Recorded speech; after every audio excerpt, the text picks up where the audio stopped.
Welcome back. We are in the Air Canada Center on the Raptors practice court today, live from Toronto. I am Rachel Nichols. Brian Windhorst, our insider next to me, and of course, the man who used to roam these halls when you were all baby-faced and long-limbed, Mr. Tracy McGrady. Oh, not that baby-faced anymore. It's wisdom now. Now, you know that Tracy goes way back with this franchise because yesterday when we were here, you were talking about the old days when this team played at the Sky Dome. We got some pictures of that on the screen right now. Now, there were some highs, but also some bleak days back at those Sky Dome days. I'm not sure anything was as bleak as what was going on in this building last night, though. Take a look. So remember after Game 1 when we all cautioned that Toronto was still a very good team and the Raptors still had a chance to make it a series? Yeah, well, after Game 2, that ship has sailed. I mean, not technically. Teams that have lost the first 2 games of a best-of-7 series at home have come back to win a whopping, 15% of the time? But none of those teams were the Raptors being tormented by LeBron James. You see that look on Drake's face? That is the look of a man whose team has now lost 8 straight playoff games to the Cavaliers. And while still no one in the Toronto locker room would acknowledge this might be psychological, those of us in the building last night could feel the air get almost unbreathable. Kevin Love was in full cook mode as the Raptors inexplicably kept switching smaller players onto him. Because, yeah, that's a good strategy. In case you were wondering, no, CJ Miles cannot check Love. Love would finish with 31 points and 11 rebounds. But, as always, the biggest story was LeBron, whose own stat line was just obnoxious. 43 points, 14 assists, 8 rebounds, with 15 of those points coming off a series of absurd fadeaways. Fadeaway, it's smooth. Oh, LeBron! That thing was in the air so long, it should have had a movie on it. Still sizzling. He's hotter than fish grease. Wow. What you expect? 39 for LeBron James. And it's butter. LeBron with 41. Heat check. We're speechless, Hubie Brown. No. Oh, and if it looked like LeBron was taking those shots just for fun, just to test how much he could get away with, he sort of was. Listen to Love talking here after the game.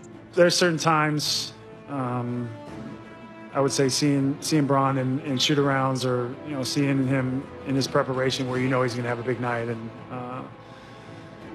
this morning you could just sense it. When he went over his right shoulder and then went over his left shoulder, he said when he got the mismatch that he was going to do that. So he actually called his shots this morning. Amazing. Oh, and here's another amazing thing. Those shots and a bunch of the rest of the jumpers LeBron took. Well, Raptors coach Dwayne Casey can kind of blame himself for that. Back in 2011, Casey was an assistant coach for the Mavericks and really the team's defensive coordinator. He's the one who helped design the Dare LeBron to Shoot attack that won Dallas that year's finals. Well, guess what? I worked extremely hard on my jump shot, and in a few years after my first year in Miami, I started to work on my post game and ways I can score in the post and be just very efficient. And, tonight was just a byproduct of that. Dwayne Casey drew up a game plan against me in that 11 series in the finals when I played Dallas to take away things that I was very good at and to try to make me do things that I wasn't very good at. So he's part of the reason why I am who I am today. I can't imagine that's going to be much comfort to Casey today, as his Raptors team, the best Raptors team in the history of the franchise, has yet to show it can climb the mountain it spent an entire year preparing to scale. And now they all fly to Cleveland, technically to keep playing this series, which actually isn't over, even though it sure feels like it. Now, I mentioned how quiet it was at the arena last night. Not everybody in the building was quiet, though. If none of you have had the chance to watch a game with Tracy McGrady, let me tell you, there's some talking to the point of where we just had to make a list of the top 3 things. It's like Letterman style. We didn't give you all 10 because, frankly, a bunch of them were not suitable for a family program. But these are the top 3 things that Tracy said during the game last night. Number 3, damn, they knocked the fight even out of Drake. Number 2, right about that. I can't even fault help the Raptors. This is LeBron's fault. And number one, they can't get swept now. That's the only mission. So I guess that's the question. I got to start with you. Mark Jones was on the call for ESPN last night. He came up with LeBronto, which I believe was also what Toronto's Wikipedia page was changed to briefly yesterday evening. Do you think if it's the mission for the Raptors not to get swept, we will be back here in LeBronto? I actually said last night that they will be opening this gym up in October for preseason. I mean, LeBron and the Cavs shut this building down. The reason why I say that is because LeBron, who is averaged 44 minutes in the first round, and I mean spent a lot of minutes out on a basketball court to advance his team to the second round. I think he has a chance to close this series out early. Who knows how long that other series is going to go, for him to get some rest and get ready for the Eastern Conference Finals. I don't see the Raptors bouncing back from this. One thing they have allowed is to let those role players wake up and start making shots now. And this is going to be tough from here on out. Everything that Tracy just said is 100% right. But I don't trust this Cavs team. They still give up 54% shooting last night, still give up 62% or 62 points in the paint. And because of that, and because they've been inconsistent all year long, I'm not ready to declare that the Cavs will put their foot on Toronto. Let me. You know what? Cavaliers can't give up this I asked Rachel something before we was on air. I asked Rachel. I said, "Did the Cavs leave last night?" Yes. And she said, "Yeah, they did leave." And that's what? Uncharacteristic. That's uncharacteristic. It's been known for them to stay in cities after games. It's a 6 o'clock start. It's a business trip for these guys. He is completely right. That is unusual for them this year. That's true. This entire season, their travel schedule has raised eyebrows in that they have gone into some cities early, like, you know, New Orleans, or gone down to Florida a little earlier, stayed in New York for a few extra days.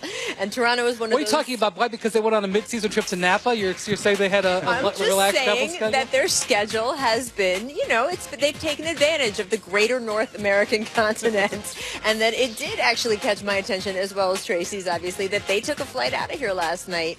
I want to get back to what Tracy was saying about minutes, though, because, Brian, you had a great piece on ESPN.com just about what LeBron had to do to get ready for Game 2. Yeah, he was really worn down on Tuesday night after Game 1. Some of his teammates had never seen him that tired before. And, you know, you could just see in that game in overtime and the fourth quarter, he just didn't have the bounce. He just didn't have the bounce. So it was like a finals-level recovery process with him and his trainer, Mike Mancias, the last couple days. He went to bed early. He got massages. He got ice. He even did cupping. You ever do cupping? Yes. Do you think it well, first off, does it hurt? No, it doesn't. But did you think it worked? I don't know. Well, LeBron hadn't done it in years, and he said, you know what, let's try it. So he put the cups on all over his back and shoulders. Suction cups, and a lot of players around the NBA have been doing this. We've seen cup marks on James Harden, on Russell Westbrook this postseason. Yeah, so James did, and I would maybe think about doing the cupping again, if that's what it's going to lead to. But yesterday morning, Rachel, you were there at the shoot-around. LeBron was, like, standing up straight. His shoulders were back. He's like a whole different person. He was smiling. He was very happy, and you could just kind of tell he felt better.